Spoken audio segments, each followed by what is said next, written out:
ആലപിച്ചുകൊണ്ടിരിക്കുമ്പോൾ സൗഖ്യപ്പെട്ട അനുഭവം ഉണ്ടായി. സുഖപ്പെട്ട് എറണാകുളം കൃഷ്ണ ഹോസ്പിറ്റലിലെ ട്രീറ്റ്മെൻ്റ് ആയിരുന്നു. രോഗം മൂർച്ഛിച്ച് ഇതാ വന്ന് പ്രാർത്ഥിക്കാൻ കൊണ്ടുവന്ന ഇനിയൊന്നും ചെയ്യാനില്ലെന്ന് പറഞ്ഞ് ഡോക്ടർ സർട്ടിഫൈ ചെയ്ത് സൗഖ്യം കൊടുത്ത് അറബി വീട്ടിലേക്ക് വിളിച്ചിട്ട് പറഞ്ഞു, നഷ്ടപ്പെട്ട ജോലി തിരിച്ചു കിട്ടി, നീ ഇനി ഇവിടെ ജോലിക്കാരിയല്ല സൂപ്പർവൈസറായിട്ട് ഇരുന്നാൽ മതി. മാതാവിൻ്റെ മധ്യസ്ഥം പ്രാർത്ഥിച്ച് ക്യാൻസർ സുഖപ്പെട്ട് ഗൾഫിലേക്ക് ജോലിക്ക് തിരിച്ച് ഇത്രയും വർഷം കിട്ടാത്ത പ്രമോഷൻ കിട്ടി. നീ ജോലിയൊന്നും എടുക്കണ്ട, നീ ഒരു ബ്ലെസ്സിംഗ് ആണ്. ഈ അത്ഭുത വാർത്ത കേട്ട് അറബി ഞെട്ടിപ്പോയി, ഇവർ സുഖപ്പെട്ടതാണ്. അപ്പോൾ വന്ന് തിരിച്ച് ജോലിയിൽ അവർ കയറി. ഹല്ലേലൂയ. പരിശുദ്ധ അമ്മയുടെ മധ്യസ്ഥം വെച്ച് പ്രാർത്ഥിക്കുമ്പോൾ ഞാൻ ഒരു വ്യക്തി വർഷങ്ങൾക്ക് മുമ്പ് വന്നിട്ട് സങ്കടം പറഞ്ഞ് ഒരുപാട് കടങ്ങളുണ്ട്, എന്ത് ചെയ്യണമെന്ന് അറിയില്ല, ജോലിയെടുത്ത് കടം തീർക്കുന്നതിൻ്റെ പ്രായമെല്ലാം കഴിഞ്ഞു.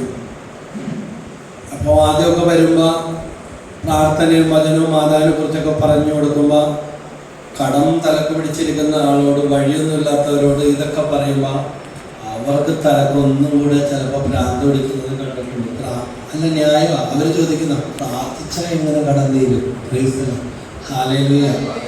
പ്രാർത്ഥിച്ച കടം തീർന്നു. കപ്പലണ്ടി തിന്ന പേപ്പർ നിവർത്തി നോക്കിയപ്പോൾ ജീവിതത്തിൽ ഇന്ന് വരെ കിട്ടാത്ത ജോലിക്കുള്ള ചാൻസ് കിട്ടി. മുഴുവൻ കടവും തീർന്ന് 5 സെന്റ് സ്ഥലവും മേടിച്ച് വീടും വെച്ച് കൈയടിച്ച് കപ്പലണ്ടി തിന്ന പേപ്പർ നിവർത്തി നോക്കിയപ്പോ അവർക്ക് വേണ്ടിയുള്ള വഴി. ഹല്ലേലൂയ.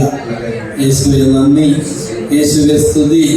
യാക്കോബ് 4:7 ദൈവത്തോട് ചേർന്ന് നിൽക്കുവിൻ, അവിടുന്ന് നിങ്ങളോടും ചേർന്ന് നിൽക്കും.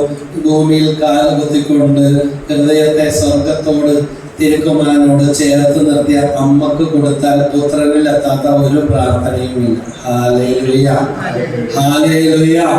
ഇതാ കെട്ടിച്ചു വിട്ട മക്കള്, പെൺമക്കളൊക്കെ പുതിയ വീട്ടിൽ നിന്ന് തിരിച്ച് കൂട്ടിക്കൊണ്ട് വരുമ്പോൾ അമ്മ ചോദിക്കും, മോളെ എങ്ങനെയുണ്ട്, എന്തൊക്കെയുണ്ട്? അപ്പം കാണാതെ ചോദിക്കും. അപ്പം പറയും, അമ്മ വിചാരിച്ച പോലെ ഒന്നും അല്ല, പുറത്ത് കാണുന്ന പോലീസ് മാത്രമുണ്ട്, ആളും നമ്മൾ അന്വേഷിച്ചപ്പോൾ കിട്ടിയ കാര്യങ്ങൾ മാത്രമേ ഉള്ളൂ. പക്ഷേ അന്വേഷിച്ചാൽ കിട്ടാത്ത വേറെ ഒരുപാട് സ്വഭാവ രീതികളും കാര്യങ്ങളും ഒക്കെ ഉണ്ട്.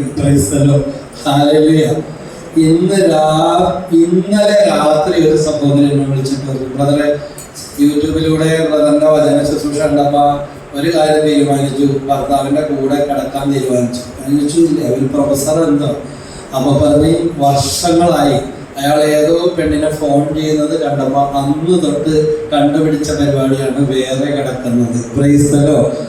ഞാൻ ഫോൺ ചെയ്യുന്നതല്ലേ കണ്ടുള്ളൂ, അത് നമുക്ക് ഇഷ്ടപ്പെടുന്ന രീതിയിലല്ല എന്ന് ചോദിച്ചു. ഞാൻ പറഞ്ഞ അതിനുള്ള ചികിത്സ ഇതല്ല, അത് കൂടെ കിടന്നാലേ ഇങ്ങനത്തെ ഈ രോഗം മാറത്തുള്ളൂ. അല്ല, ബ്രദറിന്റെ പ്രസംഗം കേട്ടപ്പോൾ മനസ്സിലായി. 1 കൊറിന്തോസ് 14 അവിശ്വാസിയായ ഭർത്താവ് ഭാര്യ മുഖേനയും അവിശ്വാസിയായ ഭർത്താവ് ഭാര്യ മുഖേനയും വിശുദ്ധീകരിക്കപ്പെടുന്നു. Hallelujah.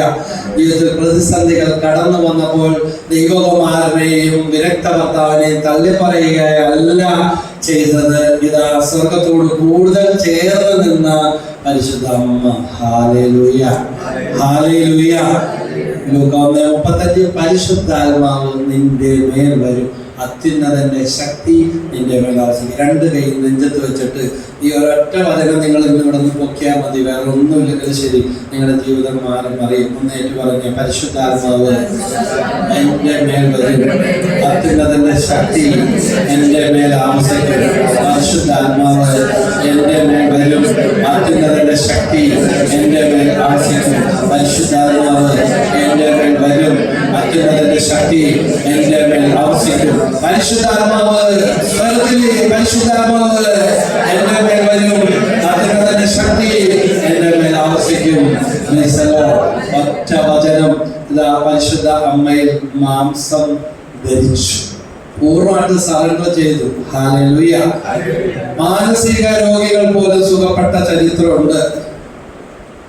All India psychiatric association നടത്തിയ ക്ലാസ്സിൽ ജനറൽ ഹോസ്പിറ്റലിൽ പങ്കെടുക്കുക, എൻ്റെ സർട്ടിഫിക്കറ്റ് ഒക്കെ കയ്യിലിരിപ്പുണ്ട്. അതുപോലെ IMA നടന്ന പ്രോഗ്രാമിൽ പങ്കെടുക്കാൻ ഒരു സാമൂഹ്യ പ്രവർത്തനം എന്നുള്ള നിലയിൽ അവസരം കിട്ടുകയും അതിന്റെ സർട്ടിഫിക്കറ്റ് ഉണ്ട്. അപ്പോൾ ചില സംശയങ്ങളൊക്കെ ചോദിച്ച് 1 ദിവസത്തെ 2 ദിവസത്തെ ക്യാമ്പുകൾ, ക്ലാസ്, സർട്ടിഫിക്കറ്റ് കോഴ്സൊക്കെ ആയിരുന്നു. അപ്പോൾ മാനസിക രോഗം മാറുമോ? എല്ലാവരും ചോദിച്ച് ഓരോരോ കാര്യം പറഞ്ഞു. മാറൂല. ഡോക്ടർമാരും മാറും പറഞ്ഞു. ഡോക്ടർമാർ പറഞ്ഞു ഷുഗർ മാറോ, പ്രഷർ മാറോ, കൊളസ്ട്രോൾ മാറോ. പക്ഷേ എൻ്റെ ശുശ്രൂഷാ ജീവിതത്തിൽ 36 വർഷത്തിനിടയിൽ മാനസിക രോഗിയെന്ന് മുദ്ര കുത്തി ഇനി കല്യാണം കഴിപ്പിക്കരുതെന്നൊക്കെ പറഞ്ഞ പലരും കല്യാണവും കഴിച്ച് രോഗവുമില്ല നല്ല അന്തസ്സായിട്ട് ജീവിതത്തിന്റെ താളത്തിൽ ജീവിച്ചുകൊണ്ടിരിക്കുന്ന പല സാക്ഷ്യങ്ങളുണ്ട്. ഹല്ലേലൂയ. ഒറ്റ സങ്കടമുള്ളൂ, ഒരാഴ്ച പ്രാർത്ഥനക്ക് പോലും ചത്താലും ഇവിടെ നിന്ന് പോകില്ലെന്ന് പറഞ്ഞ പലരെയും പിന്നെ ഈ വഴിക്ക് പോലും കണ്ടിട്ടില്ല. എവിടെയെങ്കിലും വെച്ച് കണ്ടുമുട്ടു പ്രാർത്ഥനയൊക്കെ നടക്കണ്ടോ? ഹല്ലേലൂയ. യേശുവേ നന്ദി, യേശുവേ സ്തുതി, യേശുവേ ആരാധന. അപ്പൊ ഒരമ്മ ചേരാത്തിലൊരുന്ന് വന്നിട്ട് ഹൃദയം തുറങ്ങി പറഞ്ഞ കാര്യം, അപ്പന അങ്ങനെ വാടകപ്പോലെയാണ്, മകനായി എല്ലാ പ്രതീക്ഷയും വെച്ച് ഐഡിയ പഠിച്ച മകനും ഇങ്ങനെയായിട്ട് മുഴുവൻ കൊണ്ടുപോയി കാമുകിക്ക് കൊടുക്കുന്ന അവസ്ഥ. ക്ഷമിച്ച് ക്ഷമ കൊടുത്ത് ദൈവത്തിന്റെ രക്ഷയും പരിശുദ്ധമായ മാധ്യസ്ഥത്തെ കുറിച്ചും പറഞ്ഞ് പ്രാർത്ഥിച്ച് കണ്ണുനീരൊഴുക്കി വീട്ടിൽ ചെന്ന് കഴിഞ്ഞപ്പോ അന്ന് പോയിട്ടില്ലേ, പോയിട്ട് വന്നാണ് അറിയില്ല, അവിടെ ഉണ്ട്. അമ്മ ചെന്നപ്പോ തന്നെ പണ്ടത്തെ രീതിയല്ല, സംസാരിക്കാറില്ല, ചാടിക്കടിക്കൂ. ഒറ്റ പൈസ വീട്ടിൽ കൊടുത്തിട്ട് വർഷങ്ങളായി, 2-3 വർഷങ്ങളായി കരക്കാരും പെണ്ണുങ്ങളും അവന്റെ പൈസ മുഴുവൻ തിന്നുന്നത്. പ്രൈസല്ലോ, അത്രയറിയാം. എന്നോട് പറഞ്ഞു അവനിവിടെ ഒന്നും വരത്തില്ല, അയാൾ ഒട്ടും വരത്തില്ല. പ്രൈസല്ലോ, ഹല്ലേലൂയ. കഴിഞ്ഞ ദിവസം ഒരു സ്ഥലത്ത് വെച്ച് ഞാനും ജോലി കൂടി നിൽക്കുമ്പോ ജോലി വെച്ച് ഇതൊന്നും മറക്കൂല്ലേ ആൾക്കാരൊക്കെ. ഞാൻ റെഡി ഓർമ്മയില്ലേ മോന്റെ കാര്യം പറഞ്ഞു വന്നത് എന്ന് പറഞ്ഞു. അപ്പൊ പേരും കാര്യങ്ങളൊക്കെ ചോദിച്ചു. ഇപ്പൊ പേരൊന്നും പറയുന്നില്ല, ചോദിച്ചു. അപ്പൊ പറഞ്ഞ് മോൺഷിപ്പിലാണ്, വീടില്ലായിരുന്നു, വീട് വെച്ചു, അവരുടെ കല്യാണം കഴിഞ്ഞു, സന്തോഷത്തിൽ ജീവിക്കുക. ആ അമ്മ അവിടെ നിന്ന് പ്രാർത്ഥിച്ചു പോയപ്പോ അവിടെ ചെന്നപ്പോ തുറന്ന കുമ്പസാരം പോലെ അമ്മേനോട് അവനെല്ലാം പറഞ്ഞു. ഞാൻ അതെല്ലാം വിട്ടു, അവൾ എന്നെ ചതിച്ചു. അതിൽ നിന്ന് ഞങ്ങൾ പരസ്പരം പറഞ്ഞ് പിന്മാറി. ചേർന്ന ഒരു ബന്ധമല്ല, തള്ള തലകുത്തി മറിഞ്ഞ് ഇതിനുവേണ്ടി അടിയിടിയൊക്കെ വീട്ടിലുണ്ടായിട്ടുണ്ട്. മാറാത്തവൻ അമ്മ വന്ന് വചനം കേട്ട് പ്രാർത്ഥിച്ചെന്ന 24 മണിക്കൂറിനുള്ളില് ഓൺ ദ സ്പോട്ടില് അനുഭവം. Hallelujah, hallelujah. അടുത്ത ശുശ്രൂഷക്ക് അമ്മേനെ ബൈക്കുമേ കയറ്റിക്കൊണ്ട് അവൻ പ്രാർത്ഥനക്ക് വന്നേ. അവന്റെ കാര്യം പറഞ്ഞു, അവനിപ്പോ ഷിപ്പിൽ പോയി ജോലിയൊക്കെ കിട്ടി, പിന്നെ വീടൊക്കെ വെച്ചു, വാടകപ്പേരായിരുന്നു. ഹല്ലേലൂയ, യേശുവേ നന്ദി. ഒരു കുടുംബത്തിൽ ഒരു വ്യക്തി കർത്താവിന്റെ വചനം കേട്ട് പ്രാർത്ഥിച്ചാൽ മതി. പരിശുദ്ധ അമ്മയുടെ പൂർണ്ണ സമർപ്പണം. അത്ഭുതങ്ങളിൽ വെച്ച് ഏറ്റവും വലിയ അത്ഭുതം പ്രവർത്തിക്കാൻ ദൈവത്തിന് സമ്മതമായ പരിശുദ്ധ അമ്മ ഉണ്ടെങ്കിൽ നമ്മുടെ ജീവിതത്തിൽ വേറെ എന്ത് വേണം? ഇത് ഷൈജു ബ്രദർ പറഞ്ഞ വാക്കല്ല. പോപ്പ് ഇമരിറ്റസ് ബെനഡിക്ട് 16 മാർപ്പാപ്പ എന്ന് പറഞ്ഞ സ്ഥാനത്യാഗം ചെയ്ത മാർപ്പാപ്പ ഇപ്പോഴും ജീവിച്ചിരിപ്പുണ്ട്. ബെനഡിക്ട് 16 മാർപ്പാപ്പയുടെ വാക്കുകളാണ്. അത്ഭുതങ്ങളിൽ വെച്ച് ഏറ്റവും വലിയ അത്ഭുതം പ്രവർത്തിക്കുവാൻ ദൈവത്തിന് അന്ധനെ സുഖപ്പെടുത്തിയതോ, ചെകിടനെ കേൾവി കൊടുത്തതോ, മരിച്ചവരെ ഉയർത്തിയതോ, പിച്ചതോ, തളവാത രോഗിയെ സുഖപ്പെടുത്തിയതോ ഒന്നുമല്ല. ഏറ്റവും വലിയ അത്ഭുതം എന്താണ്? ദൈവത്തിന്റെ മനുഷ്യാവതാരം. അതിന് സമ്മതമല്ല പരിശുദ്ധ അമ്മ. ഈ അമ്മ ഉണ്ടെങ്കിൽ ഇതിനൊക്കെ വലിയ ഭാഗ്യം. ഒന്ന് ശ്രദ്ധിച്ചു പ്രാർത്ഥിക്കുക. ഹല്ലേലൂയ. ദൈവം തന്ന ഏറ്റവും വലിയ സമ്മാനമാണ് അമ്മയും ആത്മാവും. Hallelujah, hallelujah, hallelujah. യേശുവേ, പരിശുദ്ധ അമ്മയെ നമ്മുടെ ജീവിതത്തിലേക്ക് ഇറക്കിക്കൊണ്ടുവരാം. പരിശുദ്ധ അമ്മയോട് പ്രാർത്ഥിക്കാം, അമ്മയുടെ മധ്യസ്ഥം വെച്ച് പ്രാർത്ഥിക്കാം. കരയുന്നവരുടെ കണ്ണീരൊപ്പുന്ന അമ്മ കരഞ്ഞാൽ ഓടിയെത്തും. ഇതാ കുഞ്ഞാടിന്റെ കരച്ചിൽ കേട്ടാൽ തള്ളാട് കൊമ്പ് കുലുക്കും. പശുക്കിടാവിന്റെ കരച്ചിൽ കേട്ടാൽ തള്ള പശു കയർ പൊട്ടിച്ചു വരും. കോഴിക്കുഞ്ഞിന്റെ ഇറച്ചിൽ കേട്ടാൽ തള്ളക്കോഴി കഴുകന്റെ എറിയന്റെ പുറകെ ചിറക് വിരിച്ചു പറന്നുയരും കുഞ്ഞിനെ രക്ഷിക്കാൻ. എന്നാൽ ഞാനും നിങ്ങളും കരഞ്ഞാൽ ക്രൂശിതൻ ഇറങ്ങി വരും. കുരിശിൻ ചുവട്ടിൽ നിന്ന് പരിശുദ്ധ അമ്മ അടുത്തു വരും. ക്രൂശിതന്റെ ഇതാ ഈശോയുടെ അന്തിമദാനം.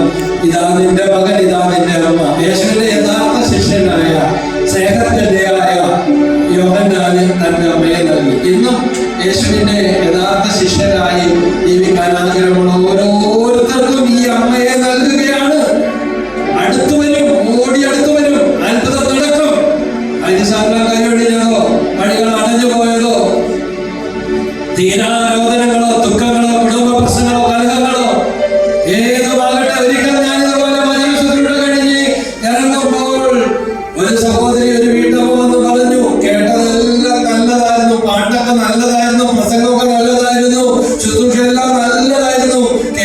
ഇരിക്കാനും നല്ല സുഖമായിരുന്നു, നല്ല രസമായിരുന്നു. പക്ഷെ കഴിഞ്ഞ 30 വർഷമായ കാര്യത്തിൽ ഇനി എങ്ങനെ മാറ്റം വരും? ഇതുപോലത്തെ ഒരു ശുശ്രൂഷയിൽ, ഇന്ന് വചനപ്രഘോഷണം ചെയ്യുന്ന ഒരു ശുശ്രൂഷയിൽ ഒരു ടീമിലെ സജീവ പ്രവർത്തകയാണ്, പ്രവർത്തകയാണ്. ഇടക്കൊക്കെ വിളിക്കും, എന്നെയും ആ ടീമില് ഇടക്ക് പ്രസംഗിക്കാനായിട്ട് ഓൺലൈൻ ശുശ്രൂഷയിൽ വിളിക്കും. ആ സഹോദരി ഭർത്താവിൽ ഒരു സ്നേഹം കിട്ടിയിട്ടില്ല, ചീത്ത വാക്കുകളെ പറയൂ, അശ്ലീലമായ വായുന്ന വരൂ, കണ്ടാൽ പ്രൗഢിക്ക് ഒരു കുറവുമില്ല. അന്ന് വചനം കേട്ട് ചെന്ന അന്ന് മുട്ടുമടക്കി അന്ന് തൊട്ട് മോളേന്നല്ലാതെ പിന്നെ മരിക്കുന്നത് വരെ വിളിച്ചിട്ടില്ലെന്നാണ് പറഞ്ഞത്. അഭിനയമാണ്, തട്ടിപ്പാണെന്നാണ് കരുതിയത്. ഭാര്യ വചനം കേൾക്കാൻ വന്നത്, ഭർത്താവ് വന്നിട്ടില്ല. എന്നാൽ തന്നെ ശമിച്ച് പ്രാഗി ചീത്ത വിളിച്ചിരുന്ന ഭർത്താവിനുണ്ടായ മനസ്സാദരം. എറണാകുളത്ത് ഒരു ഹോസ്പിറ്റലിൽ നൈറ്റും കഴിഞ്ഞ് ഇതുപോലെ പ്രാർത്ഥന കൂടി പോകാൻ വന്ന ഒരു തൂപ്പുപണിക്കാരിയായ ഒരമ്മച്ചി പറഞ്ഞത് ഇതാണ്: വേറെ ഒന്നും വേണ്ട, സമാധാനം മതി, വേറെ ഒന്നും കൊണ്ടുതരേണ്ട, സമാധാനം മതി. ഈ കല്യാണം കഴിഞ്ഞ് വരെ കാല് കെട്ടിയാന്ന് മുതൽ കണ്ണുനീര് മാത്രം കൊടുത്ത ജോലിക്ക് പോകാത്ത ഭർത്താവ് ഇതാ ഇവിടുത്തെ പ്രാർത്ഥനയും കഴിഞ്ഞ് വീണ്ടും ജോലിക്ക് പോയി നൈറ്റ് ജോലിയും എടുത്ത് രാവിലെ പള്ളിയിലെ കുർബാനയും കഴിഞ്ഞ് വന്നപ്പോൾ വീട്ടിൽ വന്നപ്പോൾ കണ്ട കാഴ്ചയാ. 1.5 കിലോ ഇറച്ചി മേടിച്ച് കായിട്ട് ഭർത്താവ് കറി വെച്ച് മേടിച്ചു വെച്ചിരിക്കുന്ന, പൈസ കൊടുത്താൽ പോലെ അതിനെ അടിച്ചു മാറ്റുന്ന, കളവല്ലാതെ പറയാത്ത ഭർത്താവ്. ഒത്തിരി മാറ്റങ്ങൾ, ജോലിക്ക് പോകാൻ തുടങ്ങി, സ്നേഹിക്കാൻ തുടങ്ങി. പിന്നീട് കൂട്ടായ്മയിൽ വന്ന് കരഞ്ഞ് സാക്ഷ്യപ്പെടുത്തി, പരിശുദ്ധാത്മ നിങ്ങളുടെ കൂടെ വരും, നിങ്ങളുടെ മക്കളുടെ അടുത്തേക്ക് വരും, ജോലി സ്ഥലത്തേക്ക് ചെല്ലും, ആശുപത്രിയിലേക്ക് വരും, പുത്രനെ പിടിച്ചുകൊണ്ടുവരും. ഇവർക്ക് വീഞ്ഞ് തീർന്നു പോയി, ജീവിതത്തിന് ലഹരിയില്ല. യോഹന്നാന്റെ സുവിശേഷത്തിൽ 2-ാം അധ്യായത്തിലെ